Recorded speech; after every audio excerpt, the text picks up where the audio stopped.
This bulletin proudly brought to you in association with Alex Campbell's Menswear.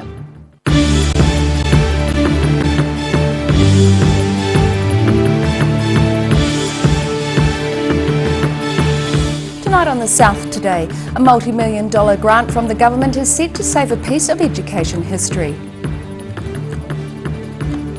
Invercargill's new museum is blessed around 2 years after its predecessor was deemed an earthquake risk. And a $60 million beautification project begins in Queenstown.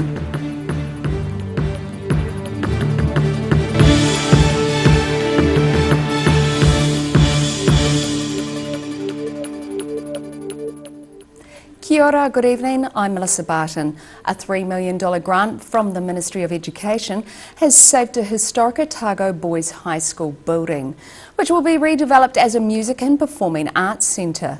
The Shan building was opened as the school's science building in 1914, but by 1971 was included in a Ministry of Works hit list of buildings not up to seismic standards. A building set to strike a chord with music students. I'm genuinely elated, actually.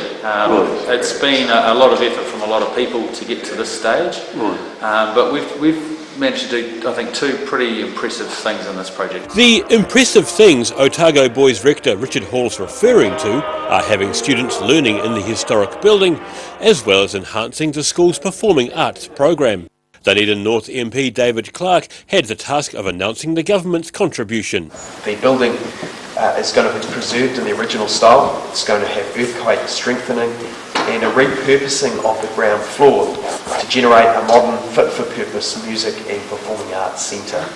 The Shand building at Otago Boys High School was earmarked for potential demolition as it didn't meet earthquake standards, first featuring on a Ministry of Education hit list in the 1970s. OB's rector says it'll help take the school into the future. First and foremost, we're creating a specialist, fit-for-purpose learning environment for young people in the arts. Something that we do well here. Richard Hall says school old boys clearly wanted the building saved, but physical work on the project isn't expected for about a year. Hoping that by October next year we could be have begun the actual physical building. School authorities said the building had been deteriorating more recently, but worries about possible demolition have now been ended by the promise of ministry funding. In Dunedin, the South Today. Otago house prices are still at an all-time record, due partly to a sales surge post-lockdown. Data released by the Real Estate Institute shows median price in Otago has increased 17.2% during August.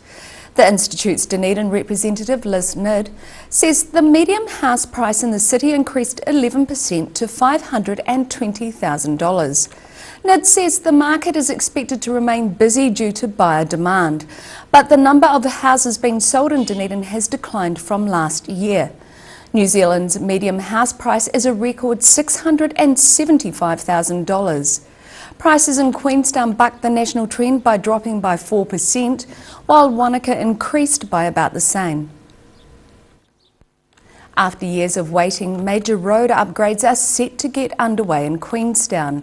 Dignitaries were on hand this week to mark the official start of a $60 million road rejuvenation project in the resort town.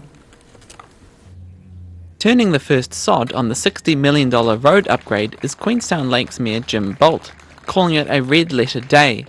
The Mayor was accompanied by Council General Manager of Infrastructure Peter Hansby and Matt Matahaere from Otago Runaka, who led a blessing. This is enormously important to us. It's the first step in a number of projects. Great time to be doing it, creates employment, put some economic fizz into the district just when we need it. The project was a long time coming, but a $35 million cash injection from the government's Shovel Ready Fund finally got the project off the ground. Oh look, I think everybody's pretty pleased to see it. They understand there'll be some disruption. Of course, given the lower numbers that we have at the present time, it's a good time to be doing it, less interruption. But look, it's like any essential maintenance. There's never a good time to do it. You just got to get on and do it. The new look road will benefit from storm drainage, plants and street furniture, with the aim of improving aesthetics while accommodating more pedestrians and cyclists. And there are more projects in the pipeline. So we've already got government funding for the first stage of the Inner Links project. We're hoping to get government funding for the Wanaka waterfront redevelopment. The council is still awaiting news on other applications, including a $150 million upgrade to the Queenstown Event Centre. In Queenstown, the South Today. Unions claim they haven't been included in discussions as people look at options for Dunedin railways. In a joint statement, unions Otago and Rowland Maritime Transport Union said they're being shut out of the future of the now mothballed asset. The Dunedin City Council-owned company was put into hibernation earlier this year, and last month expressions of interest in the asset were called for. The unions say their exclusion from the advisory group shows bureaucrats are intent on permanently closing the railway.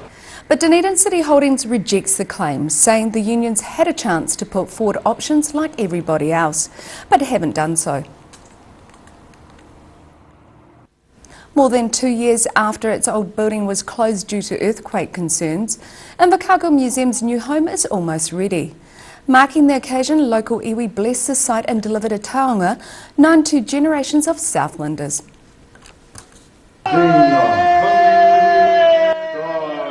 A taonga, familiar to many Southlanders, made its journey to its new home yesterday. Iwi gathered at the new Transitional Museum in Invercargill to bless the site ahead of its public opening on Saturday. Te Mauri o Te Māori, known to generations of Southlanders who touched it as they entered the Southland Museum and Art Gallery, was moved from the pyramid site to be installed at its new transition space. The blessing marks more than 2 years since the Southland Museum and Art Gallery pyramid was shut, and 6 years since the Invercargill Public Art Gallery was shut, both due to earthquake concerns. Southland Museum and Art Gallery Board Kaitahu representative Evelyn Cook says the iwi was looking forward to its taonga once again being part of the daily life of the local community. Art Gallery chairwoman Lindley Irvine says there are a lot of changes going on in Invercargill, so it was pleasing the museum was able to provide a space within the centre city where people could come and reflect on their community. The Hiwaka Tuia Art and Museum opens to the public at noon on Saturday. In Invercargill, the South Today. Still to come on the South Today, we take a look at another industry facing hardship from the effects of the COVID-19 pandemic, and we check out an industry experiencing a renaissance due to environmental concerns. So see you after the break.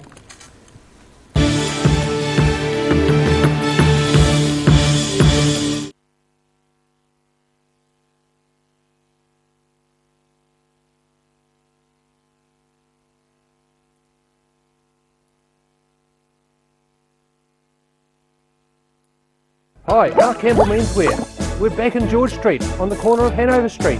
Come and check out our big store. It's a big space full of bargains. Now look at these shirts. There's shirts for everybody here. Look at these merino pullovers, stacks of moleskins, literally tons of trousers. Check out these big racks of sports jackets. Beautiful. Every reason, every season, we're proud to dress the region. Alex Campbell Menswear, it fits. So come and check out Alex Campbell Menswear. We're back on George Street in the old ANZ building. You've seen us in the street, now find us online. Check out shopon.org.nz.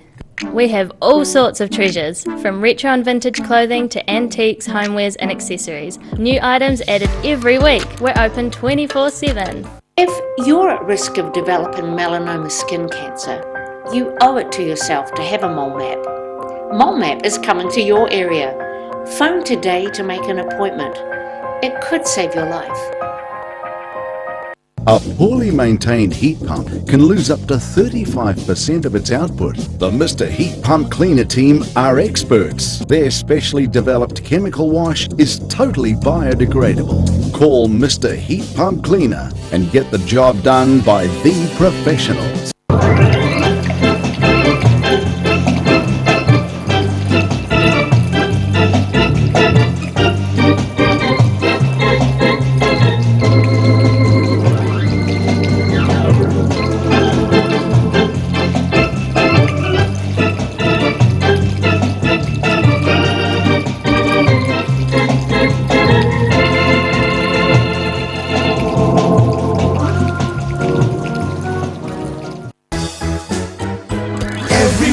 every season, we're proud to dress the region. Alex Campbell Menswear, it fits.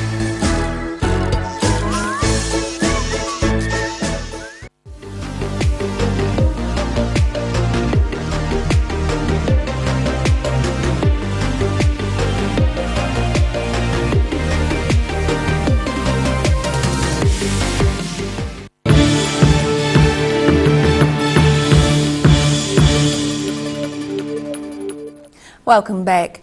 Dozens of fishing guides across the south who rely on guiding anglers from overseas are now out of a job. We talked to one guide who was fully booked over summer with clients from Australia and the United States. Overseas tourists fishing for trout look set to be staying away from New Zealand rivers such as this thanks to border restrictions from COVID-19. And that's not good news for fly fishing guides such as Ian Cole. The season's basically imploded by the looks of it. I mean, a couple of my American clients that I have that come for a week each, they've sort of said that they're not going to be able to get here because of the border. My Australian guys are still hopeful, and I was booked out for the season, so that would have been booked out until the end of March, so from the middle of October through to the end of March.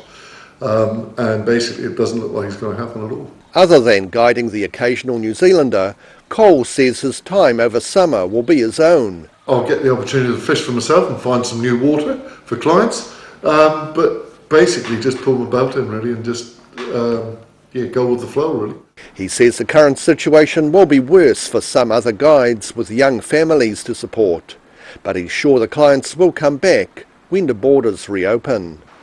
In the meantime, it's a good chance for New Zealanders to get out in the rivers and streams. So I think Kiwis are going to have a magnificent opportunity to explore their own, very own doorstep, which is, regardless of what we're told, it's still the best fly fishing in the world. The main trout fishing season begins at the start of next month, with the high country season beginning in November.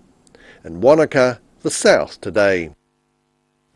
As we become more aware of the damage our throwaway culture is having on the environment, people are embracing the old-fashioned fix and repair philosophy instead. One Central Otago restorer is bringing tired, broken pieces of furniture back to life. The art of restoration is a family tradition for Natasha Just of Lake Hawea, who loves to bring tired objects back to life. Basically, my dad has been a furniture restorer until recently. He retired back in Ireland, and he was taught as a young man by a local craftsman, and then he obviously continued it. So I've been surrounded by antiques my entire life, but I really only got into it properly when I was in university.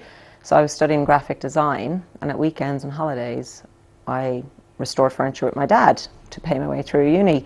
And when I finished uni, I worked for about 6 months in graphic design and realised that I much preferred using my hands instead of sitting in front of a computer, and I got way more satisfaction out of seeing the end result of a piece of furniture that came in and seeing people's reaction of something that they thought couldn't be saved, and suddenly they have this piece that's just been brought back to life, and it's a very satisfying feeling. Using traditional techniques is a speciality. Well, back then obviously there was no screws, no PVA glue, so everything was done, like the glues they used back then were animal glues, so they're made from animal hides, from the bones and skins of animals, and that's actually one of the methods I still use. PVA has its place in modern furniture, but I use the traditional animal glue. I use the shellacs, which is the French polishes, which are made from the lac beetle from Southeast Asia, and that's ground up. The secretion from that is made into shellacs. So the way they did things back then was, there was obviously no varnishes as well. So yes, shellac, animal glue, dovetails, the way things were made, the drawers and everything like that. There was no screws, very little nails, and when they were little square nails. Being able to transform beloved belongings is a real joy. People come to me and say, I really love this piece, it's been in my family for generations. I don't know if it can be saved, I don't know if you can do anything with it, but I'd love if you could give it a try. And I actually get such a satisfaction out of seeing somebody's face when they're like, oh my God, wow, that is not what I was expecting. I didn't think you could do anything with this piece. And that's actually probably one of the most satisfying parts of it, is seeing the end result, even for myself. In Lake Hawea for the South Today. After the break on the South Today, we have this week's edition of ODT Rugby Chat with Paul Dwyer, and we see what the weather has in store for us, so see you after the break.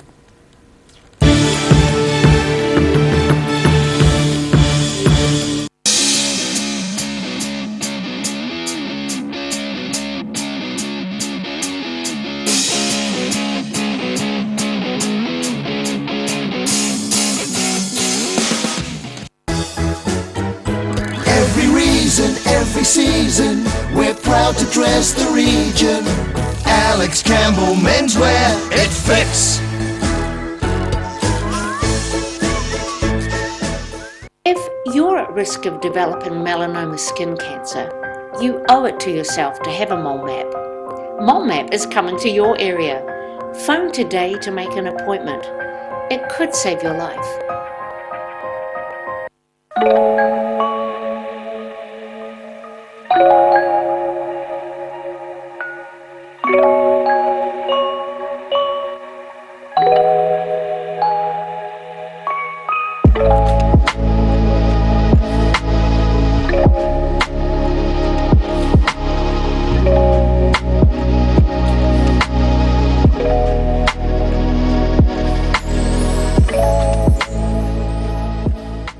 A poorly maintained heat pump can lose up to 35% of its output. The Mr. Heat Pump Cleaner team are experts. Their specially developed chemical wash is totally biodegradable. Call Mr. Heat Pump Cleaner and get the job done by the professionals. Step into Shop on Carol and discover a shop full of treasures. We have a fantastic range of vintage and retro clothes, upmarket clothing labels, collectible items, beautiful jewellery, quality linen and the best range of vintage haberdashery.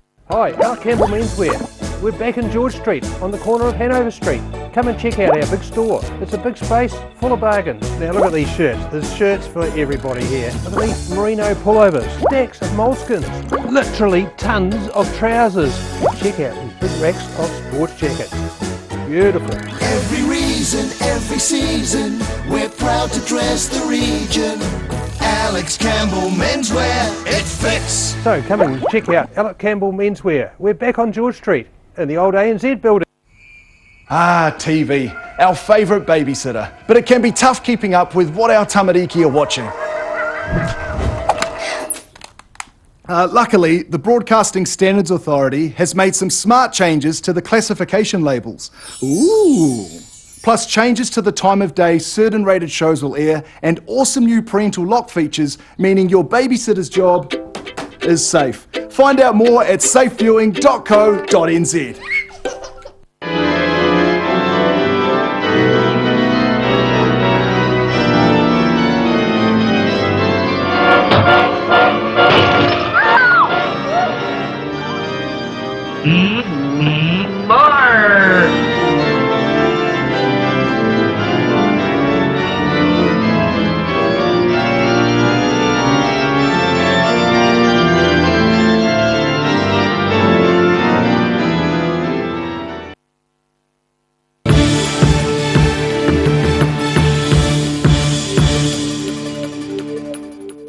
Thanks for staying with us. After a weekend of upsets, Dunedin Club Rugby moves into the semi-final phase of its season.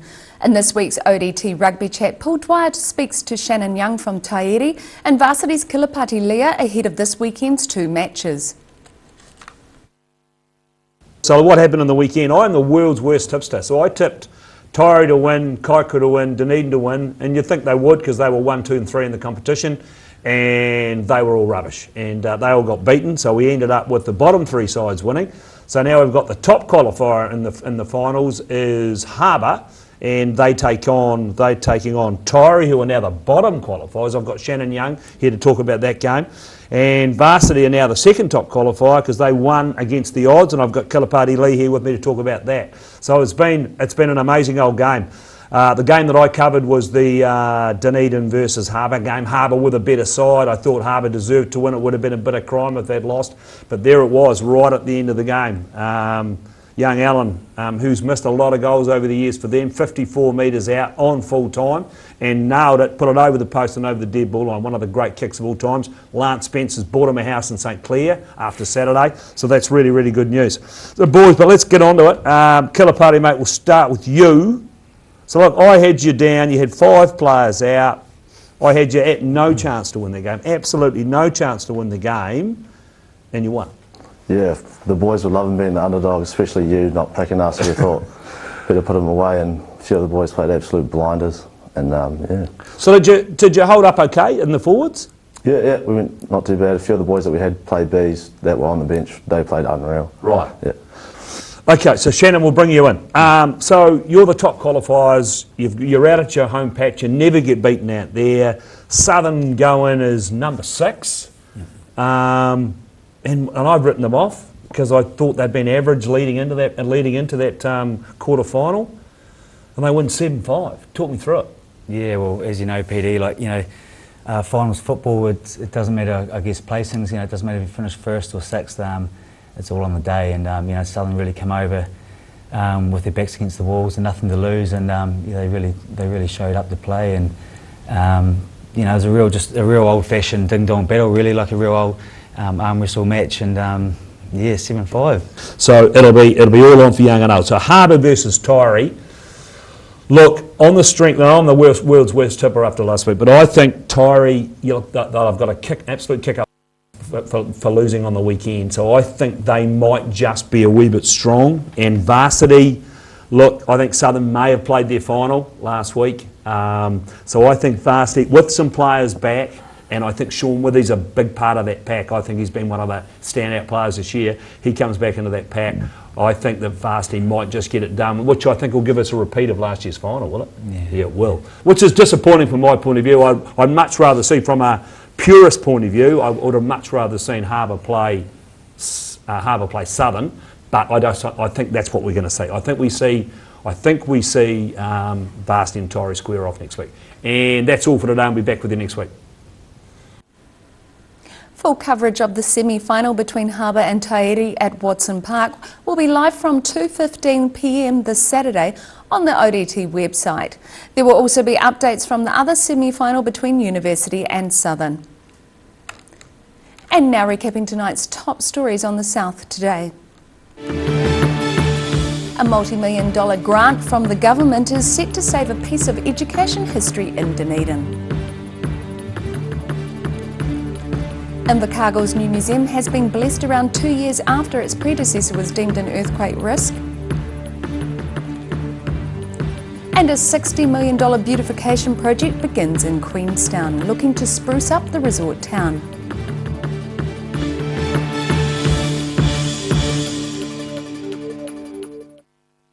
And time now for a look at the weather.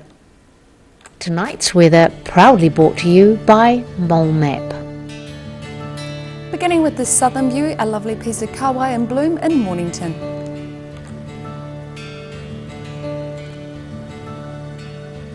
Looking at the situation, westerly airflow will increase this weekend with cloud and showers in the west and south, but mostly fine weather inland and about the Otago coast.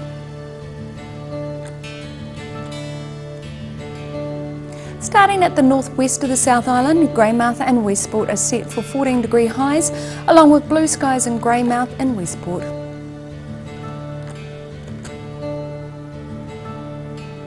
Across to the northeast, cloudy skies for this area with 11 degrees in Blenheim and 14 in Nelson.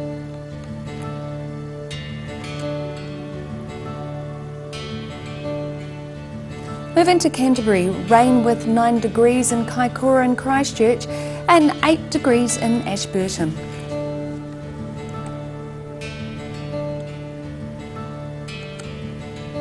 Moving to the southern towns, looking at the Catlins, Balclutha, Lumsden and Gore, all areas here should expect fresh westerlies and increasing cloud. Plan for highs between 14 and 15 for all of you.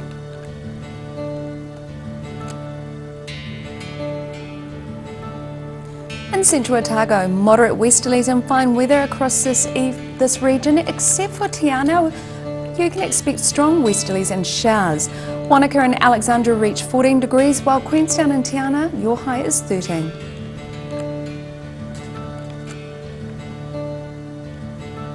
To the northern towns, expect light northeasterlies and fine weather with 14 degrees in Timaru and 13 in Oamaru. Inland, Twizel and Amarama are due for moderate westerlies, fine weather and a high of 14 degrees.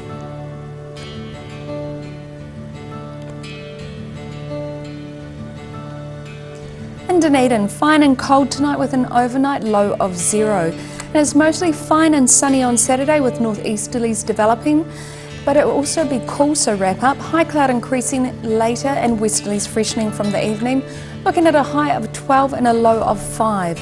And moving towards Sunday, milder weather but with some thick high cloud and also some gusty westerlies, a high of 12 and a low of 5. And in Invercargill, some cloud tonight with an overnight low of 0. Fine tomorrow with sunny periods, but cloud will increase during the day with moderate to fresh westerlies arriving later on. A high of 14 and a low of 9. And it's going to be cloudy on Sunday with some showers and fresh westerlies, looking at a high of 14 and a low of 8. And that's all from the South Today team for this Friday and indeed the week. Have a great weekend and a great evening. Remember, the latest news for the southern regions is online at odt.co.nz and follow Channel 39 on Facebook and YouTube. Ka kite anō.